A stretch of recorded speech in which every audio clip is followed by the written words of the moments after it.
Good morning guys. Dito kami sa isang apartment.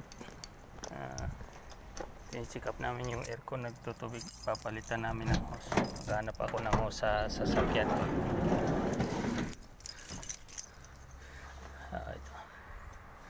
Oh guys, yung sinasabi ko sa inyo na UR online business system na pwede tayong kumita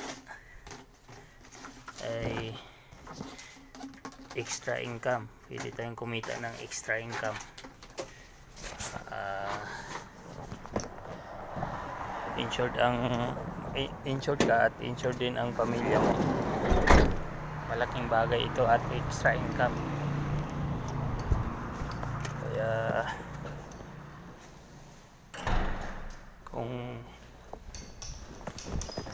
gusto ninyo guys ay magtanong lang kayo sa akin at i-guide ko kayo, ituturo ko kayo kung paano para magkaroon kayo ng extra income.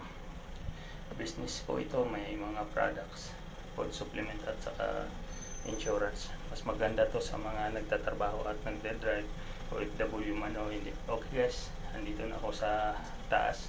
Babay ako. Maghaw lang po kayo sa aking video. Bye bye, God bless.